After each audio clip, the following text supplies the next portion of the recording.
If you scroll through any veterinary chat group, you won't have to scroll for long before you see a conversation along the lines of, I don't think the way my career is now is working for me, but I don't know what else I can do.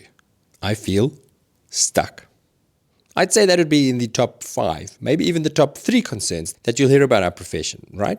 And if you calculate how many more of those 15-minute consults you will have to do before you retire at 65, like that's the sort of stuff that makes you actually want to stab your eyeballs out with a pen. And for every person saying it out loud, I reckon there's 2 or 3 others thinking it, at least at some point in their career. I know for certain for myself that somewhere on my bookshelf there's an old diary where I scrawled in screaming capital letters, if not this, then what? So how do we become unstuck? Well, hold on tight because Dr. Jess has some insights for you. I'm Hubert Hiemstra and you are listening to The Vet Vault, where we celebrate the art and science of veterinary medicine, guiding you to thrive in your career and beyond. And in this episode, I chat to Dr. Jessica Moore-Jones. Jess spent 15 years in clinical practice, where she worked in various managerial and leadership roles, from leading teams in animal shelters, zoo departments, to large specialist hospitals. She loves a good culture shake-up, and she's a bit obsessed with what keeps vets engaged and fulfilled, which is why we hit it off so well. These days, she brings her skills to any organization that needs help with creating resilient teams and thriving cultures through her business, Unleashed Coaching and Consulting. I caught up with Jess earlier this year in South Africa at the World Veterinary Association's conference, and we had a very useful conversation about some of the talks that she did there. And I think you're going to love it. We cover how to get unstuck from your career rut, how to take control of your own well-being. When we sit in a mindset of the industry is broken and or my clinic doesn't look after me, we fail to notice that we are in control of a vast proportion of our enjoyment of the industry.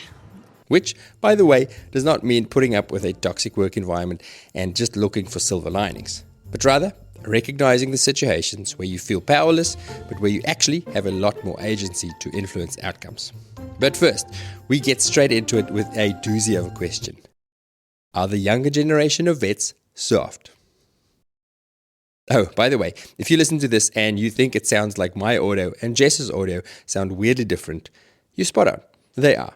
That's because we recorded this live on the trade floor at the conference with all of the associated background noise. And while I did a great job at capturing Jess's audio, I somehow stuffed up my own audio to the point where it would have been very hard for you to listen. So I've had to re-record my end of the conversation, which I'm doing coincidentally back in South Africa in the spare bedroom in my mom's house with my little portable microphone under a blanket to minimize the echo.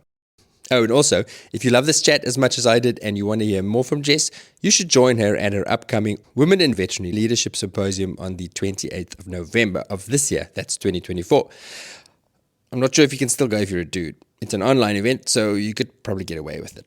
It looks like it will be an amazing gathering of amazing people. You can find out more about this event and all of Jess's work at www.unleashedconsulting.com.au or look for Unleashed Consulting on all of the usual places on the socials.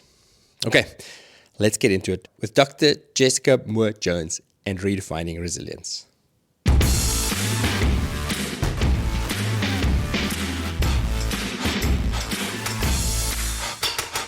We're going to jump into this with a big question. I've talked a lot on the podcast about resilience, and it can be controversial and it can get tempers flaring a bit when we talk about when is resilience toxic resilience, when is it good resilience, what's your workplace's responsibility, is it their responsibility to change more than it is up to us to be more resilient, and especially when we talk about is it a generational thing, like are the younger generations of vets and humans, are they soft? Yeah, look, I love to be thrown straight in the deep end right away and just, make enemies early. Look, I think we oversimplify that question and that we try to turn it into a dichotomy of are they right or are we right? And particularly to generalize, we've got an older generation of vets who believe, we worked our asses off, we did all of these things, we worked hard, we didn't whinge, and now we've got this younger generation of vets coming through going, work-life balance, boundaries, we don't want to have to do that because we shouldn't have to do that. And it's very much about, that black and white, who's right, who's wrong. So I think there's a few elements to it. From my perspective, I'll give you the answer straight up and then talk about why, because, you might be led down the garden path and then be really disappointed in the end. I will interject and say I think I'm of the Goldilocks generation. Me too. I'm not an old vet, I'm not a young vet. We're just... That's the only reason I vaguely get away with having this conversation is that I don't quite fit in either camp. I've done it tough, but I don't want to do it tough forever. So. Yeah, exactly. Look, personally, I believe that the young ones are right. That, yes, older generations of vets worked harder, they worked longer, they did amazingly hard things, they were on call all the time, and good for them, really impressive stuff going on there. But I've just spent 2 days here listening to a bunch of resilience talks from a bunch of different people, a vast proportion of which, if I'm really honest with you, were middle-aged men who are talking about their experiences with having a breakdown and why they have now changed their ways. Yes. And so when you look at it in the simplest possible form of, is there a black and white? I'm going to say that yes, actually, just because they did work harder in previous generations doesn't actually mean that that's the right way forward. We can do differently now. We do know better now. We do have better systems and structures. We should be doing it. But I also want to caveat that with the world is different now. We have different expectations to the generation of those older vets who, by stereotype, were male, often had a wife at home, who raised the children, who managed the diary, who remembered to buy the mother-in-law the birthday gift, who took the children to birthday parties and remembers the kids' names. And now, whoever, whether you're male or female in the industry, you're doing all of those things yourself, and you're expected to do them well, have this visible social life on social media, or if you're that way inclined, and you're seeing everyone else having and doing those things, and you can't escape that. Hang on, wait. I'm stuck in my clinic for 70 hours a week. What life is happening without me? Yeah. So I do think it's twofold. A, the world is different now. The expectations are different, and the demographic is different, and that's not a bad thing. And if we as an industry don't change with that rather than resist it, I mean, I'm of the opinion, adapt or die. If we can't face the fact that the world is different now, the demographic is different now, we'll continue to flail with this recruitment and retention issue that we have been facing for a long time. Yeah, there's a very good reason why there's so many conversations around this, right? Because it is that older generation of vets who started having their breakdowns and their suicides and where we started saying, hey, something's broken here. Let's do something about it. But I'm going to play devil's advocate a little bit. This is not necessarily my opinion, but I definitely see this out there. I feel like some of the older vets, and it's often the practice owners, who now employ the younger generation of vets. And I feel like the frustration for them is often, we tried really hard to have it different to the way we had it. And we appreciate that the way that we did it is not ideal. And we're trying hard, but it's like, it's just never enough. Yeah, we don't want to have the expectation that you have to be really tough every day just to get through the day and have superhuman resilience for the next 20 years. That shouldn't be the expectation. But occasionally, things are going to happen. It's kind of baked into the profession, right? And then the feeling is that in this generation, that there can be a too hard line where some of the newer vets are like, I'm not staying late, ever.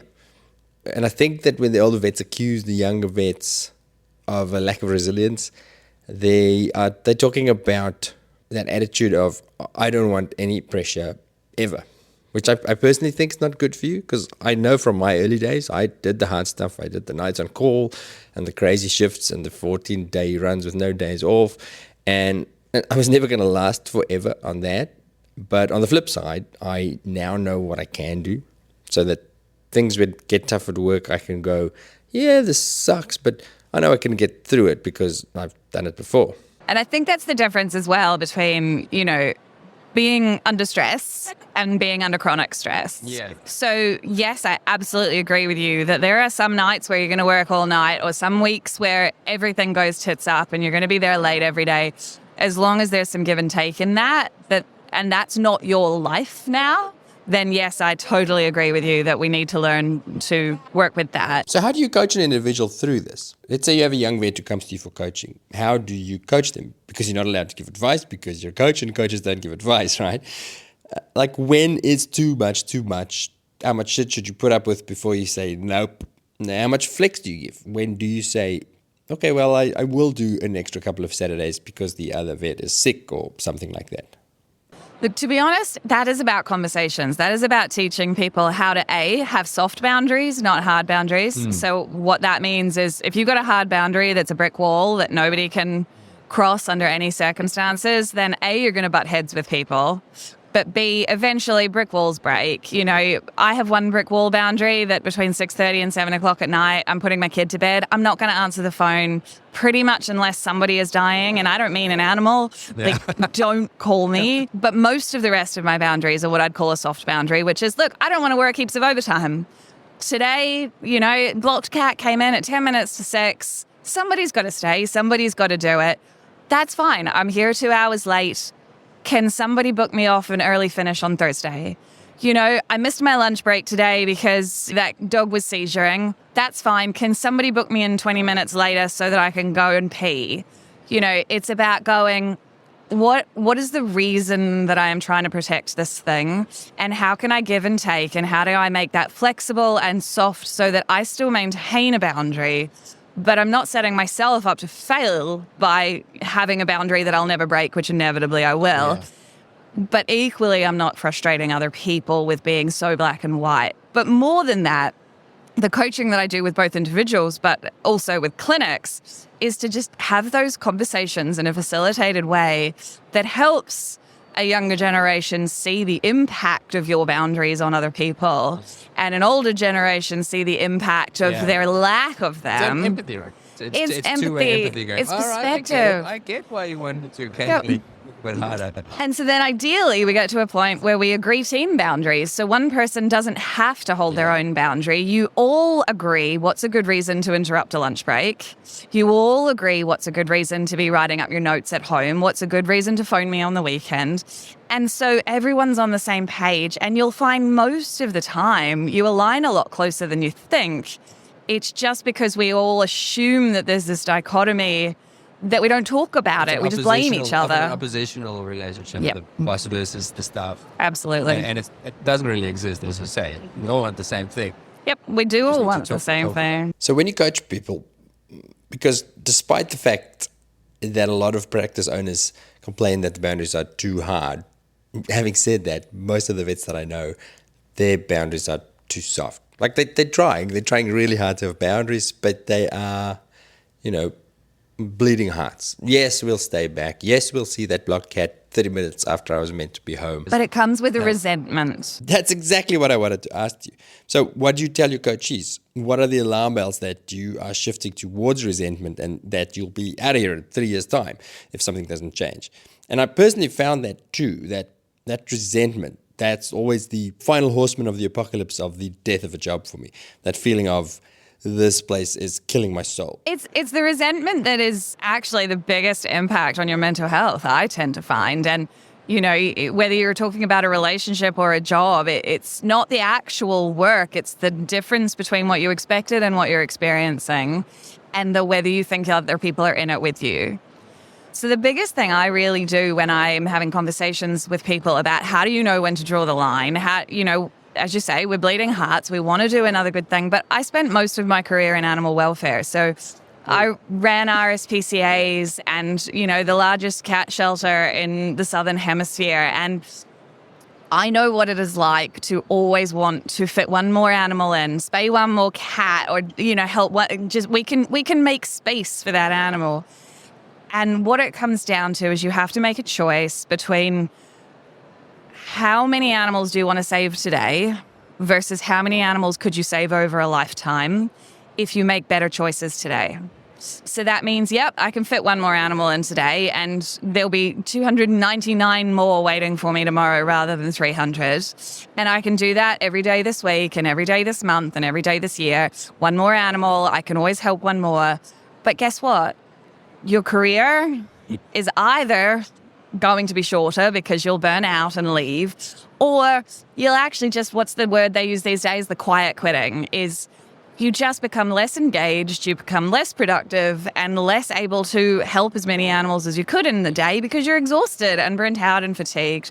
So my biggest question to really work out where your line is do you want to save more animals today or more animals in a long, fulfilled, engaged career? And that's how you have to make your choices. And it's so variable, right, with different people and in different stages of your life and your career. There was a specific moment for me when I realized that I'm getting a little bit better at this. I was working in a job that I really cared about and I liked the team and I really wanted to help, but I was also feeling quite overwhelmed. The podcast work was just starting to pick up. I had another part-time job somewhere and I had limited time to dedicate, let's say emotional energy to dedicate to this job.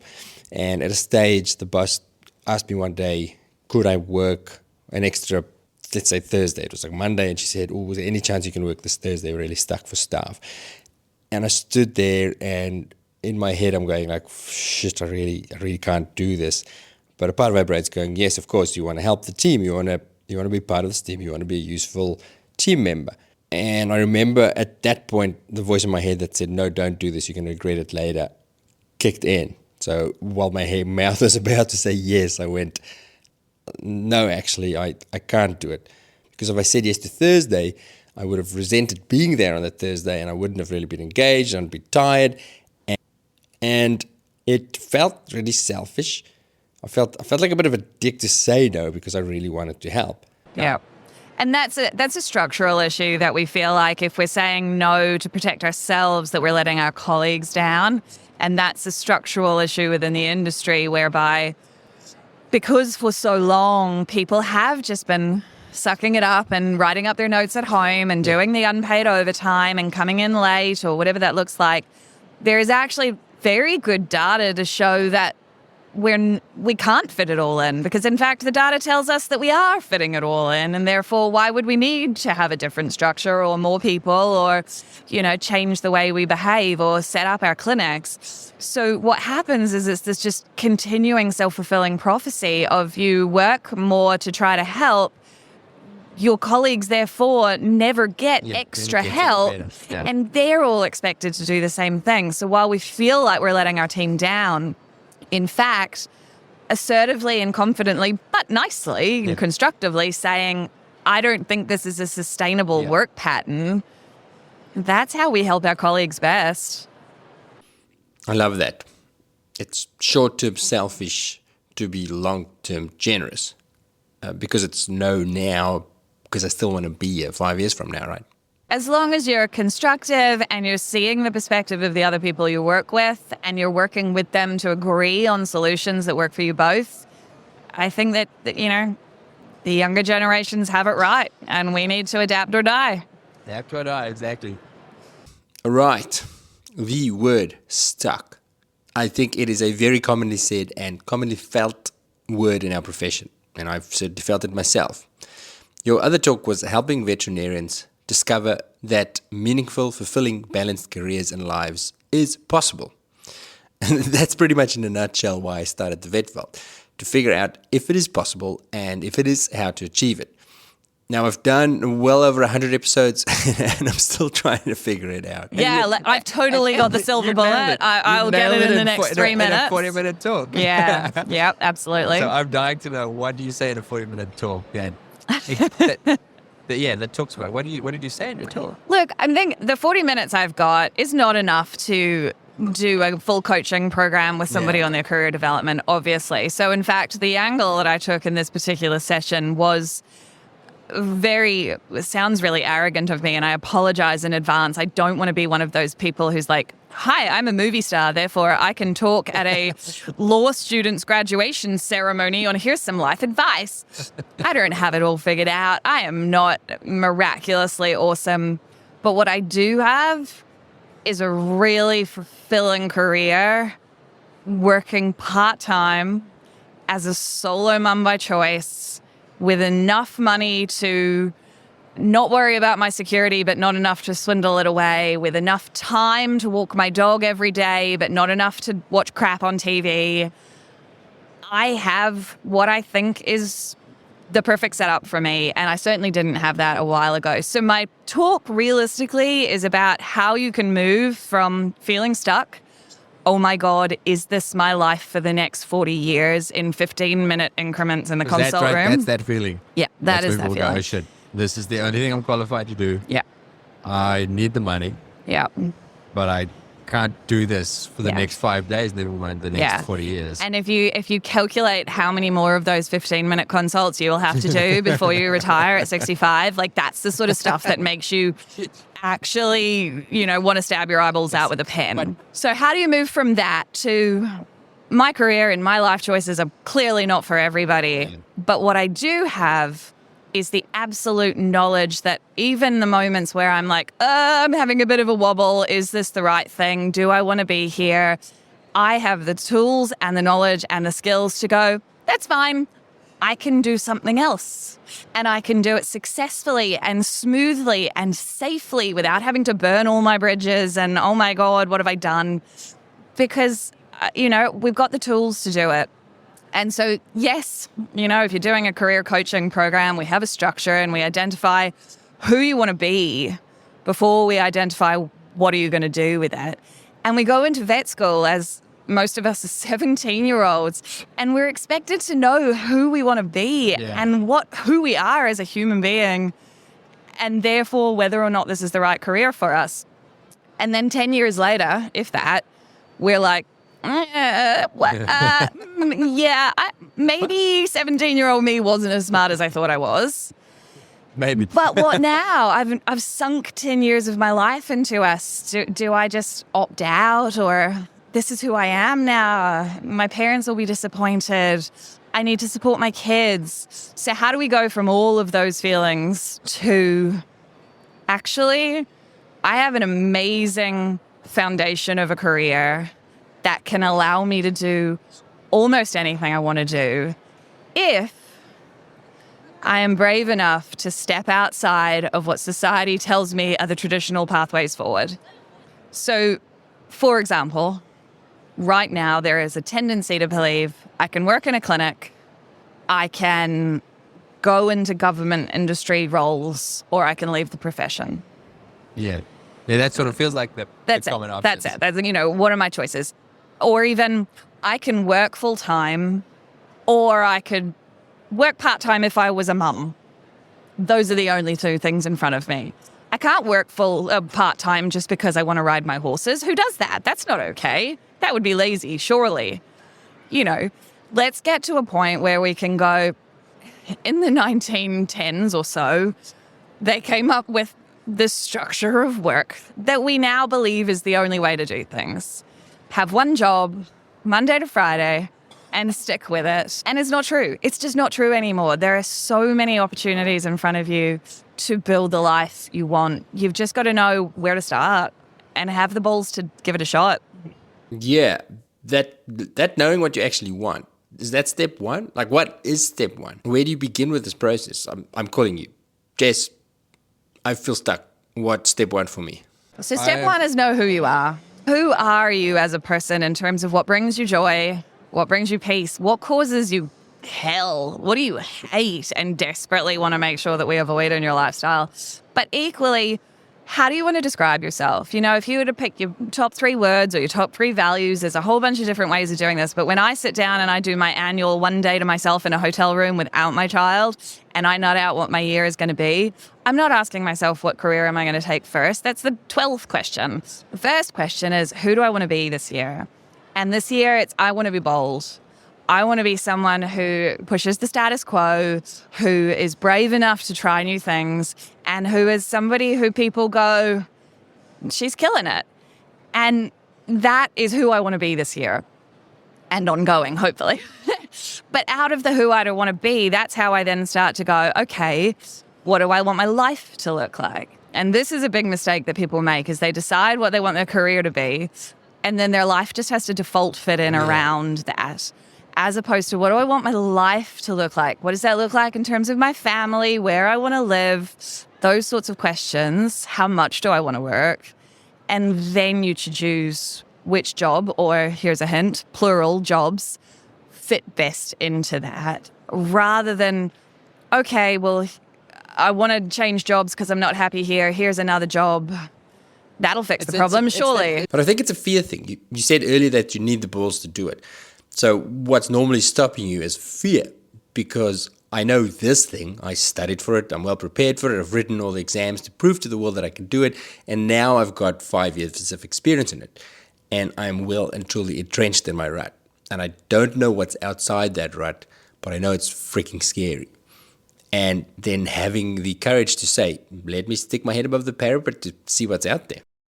But we're so blessed in this career that you don't have to burn your bridges in order to succeed. You know, there's the story of the guy who discovered, I say with a lot of irony, South America, you know, invasion as it were. And he gets there and there's all these locals and, you know, they're threatening to slaughter you if you come on our beach. And rather than turning his boats around and going home, he burns all his boats so that his soldiers have no choice but to stay and fight, because they've got no backwards trajectory. And we have this tendency to believe, oh, I can't jump ship because, oh, but what if, and what if it doesn't work? Yeah. We are in this privileged career that you do not have to burn boats in order to try something different. My first step that I recommend to a lot of my clients who are feeling like, how could I possibly change, is don't change. Just do something different half a day a week. Try something different. You can go locuming so that you can buy yourself 2 days a month to volunteer in something, to join a club in something you think might be your future interest, but you don't want to actually fully commit because you could be wrong, like you were with. Yeah, and I think that that's so key. And maybe it's just our temperament or it's the way that we're educated, but we want certainty. I was stuck for a long time. I knew that full-time vetting was not what I wanted, but I wasn't certain what else I could do, so I just did nothing. It took me a long time to start asking, well, what did I like before I became a vet? What did I love doing at school? And then to say, well, let me try some of that out. And then the other thing that was a big thing that I felt was, yes, I want to do this thing, but I also need to get paid for it. So changing that to, yes, but maybe not to start with, just try it out. And maybe you find you don't like it. Maybe you liked it when you were 16 and now you don't. Great, now you know. But just open a few doors and start kicking a few rocks. The only bad decision is no decision at all. If you stay where you are right now indefinitely, that fear you feel that this is your life for the next 40 years, that's a real fear. Whereas, is that fear really less bad than the fear of trying something and not being very good at it and then having to come back to this for a few months while you try something else? Like, how bad can it really be? So step one, just to wrap that up, is figure out what you want. Figure out who you are. And then what do you want out of life? Take some time off. I do think that some people find that useful, but I also find that some people, that's one of their big barriers, because they feel like if that's the only way to move forward and they can't afford that financially or just courage-wise, then that can be a barrier to them taking any steps, which is why, yep, absolutely. If you are in the space where you can go, I'm out, I'm taking some time for me to work out what I want from life.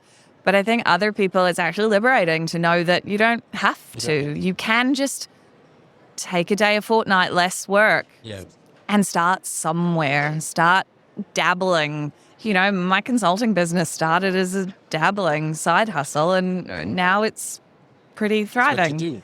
Yeah. So I think, you know, you don't have to be out of the game in order to create a new game. Awesome. All right, your other talk. The choices we make for taking back the power as professionals to be in control of our own resilience and our well-being. Does that sort of lead on from the other talk? Because what we've just talked about, that's first and foremost a decision. Well, not this, so what next? Yeah. Look, I have a really strong, and all of my things always link together because it's what I'm passionate about. So the themes are pretty repetitive. When we sit in a mindset of the industry is broken and or my clinic doesn't look after me, we fail to notice that we are in control of a vast proportion of our enjoyment of the industry. And that is the bad news. And that is the good news. people tend to see it as bad news because it means actually you've got to do a bunch of work. Actually, you are responsible. Nobody's coming to save you. No. Yes. And don't get me wrong, I don't want to, let off the hook all of the work that does need to be done to structurally change our industry and for many clinics, the way that we approach our staff. But you can't control those things. I think you should try to have an impact on those things. Sure. I was about to say, those things should change. Yes, and who's going to change it? Yeah. You. But the first step has to be what you can do right now to have more control over your well-being and your fulfillment is control you. And so the choices we make is all about how do you want to experience the veterinary industry and how much of that actually is all in your head.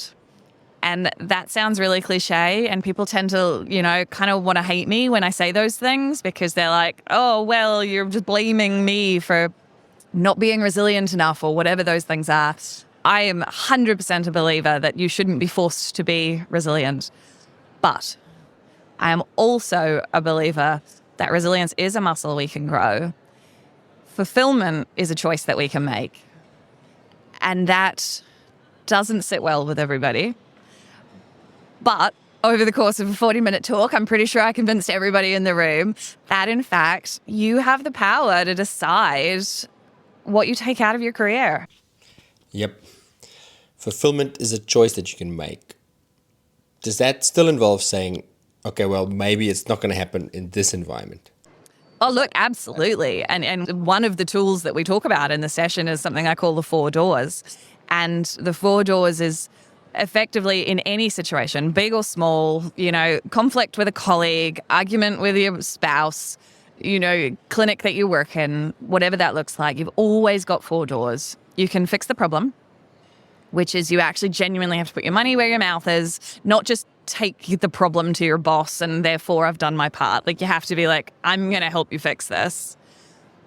You can let go of the problem, which you can basically decide, look, this thing does annoy me, but it doesn't annoy me more than the effort required to fix it.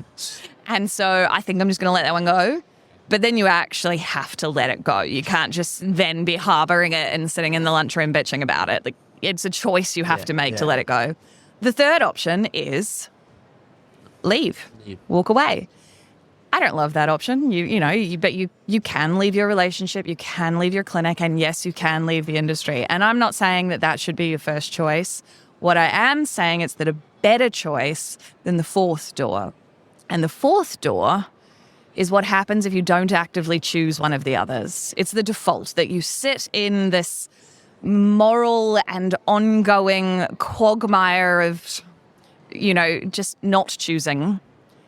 And you're mulling things over and you're stewing on things and you're stressing about things. You're not willing to fix it. You're not willing to let it go and you can't leave. So you're stuck. And that way, my friend, madness lies.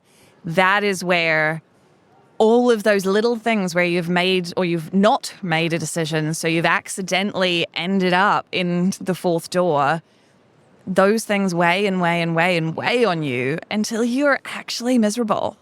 And that is where, leaving the industry, it is better choice than sitting in that one.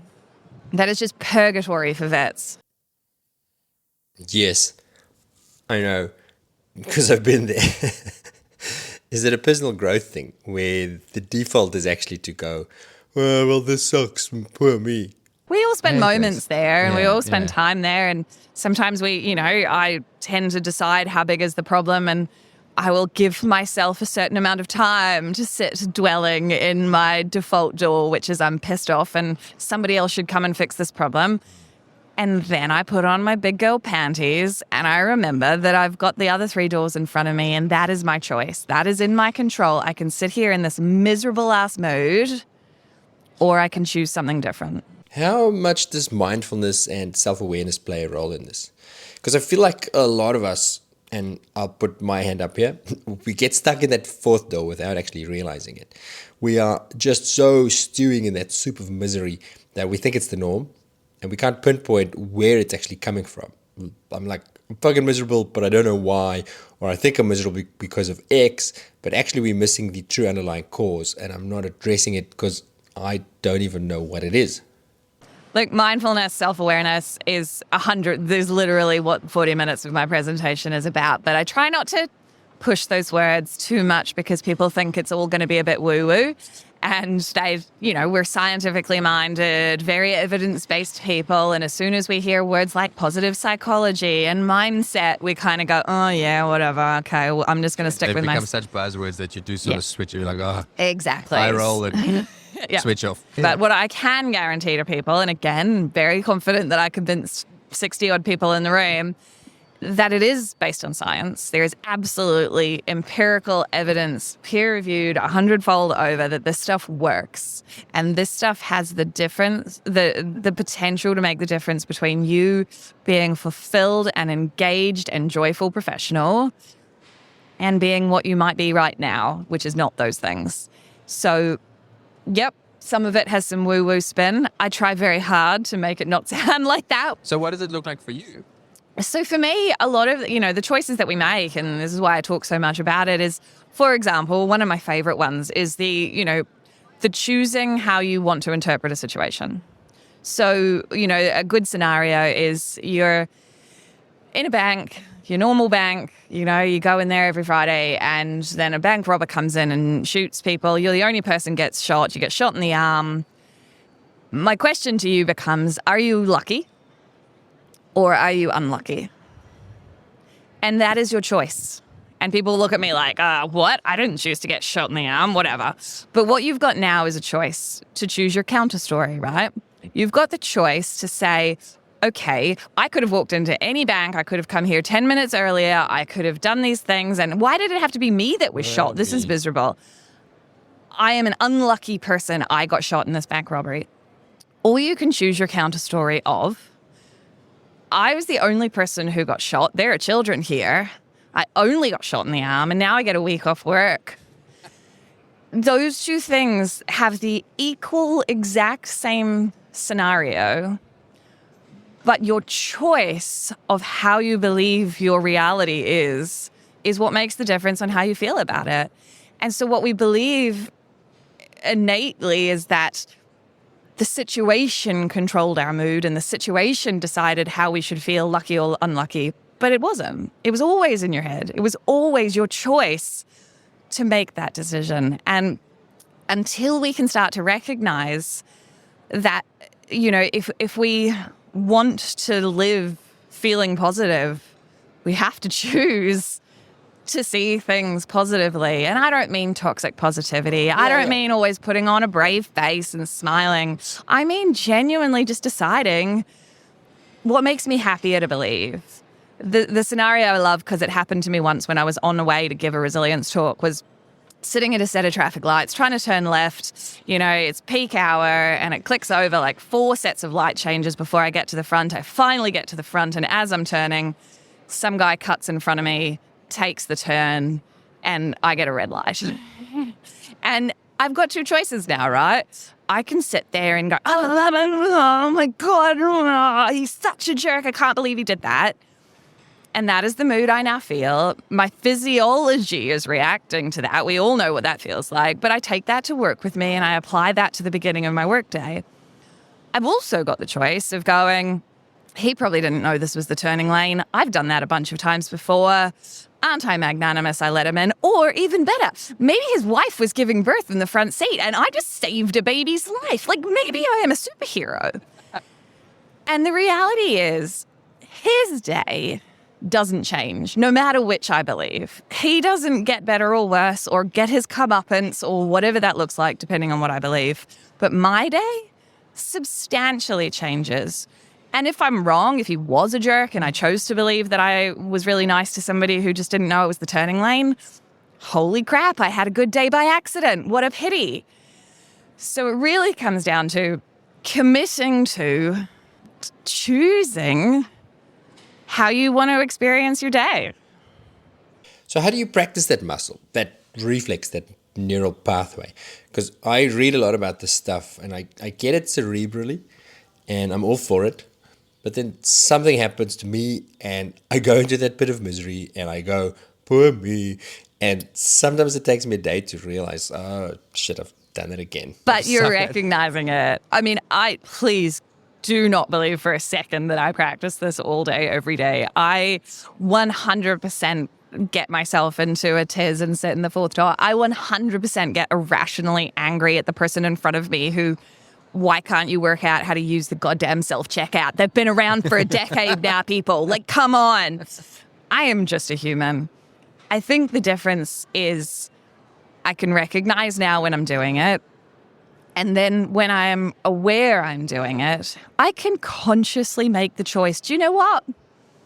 I need to dwell on this a little longer because that's the mood I'm in right now. Because there's nothing wrong with wanting to dwell. There's nothing wrong with having a vent. You know, I went through some big traumas during the stage of, you know, doing IVF to have my child.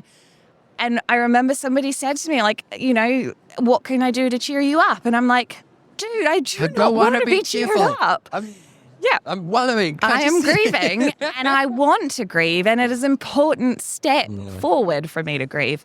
So again, this is how we really need to be clear about this. Isn't toxic positivity. Negative feelings happen. Negative feelings are fine. They are good for you. It's about being able to go, I'm recognizing what's happening and I'm making a conscious choice that this is the emotion I want to sit with for a while, but I'm not blaming the circumstance for that. I am choosing this, and that is okay because I can choose to leave this. So good. It's not easy, but it's beautiful. Oh, gosh. Well, it's, what's the term? It's not easy, but it's simple. Yes, exactly. Jess, I can speak to you for hours and hours and hours. Thank you so much for sitting down.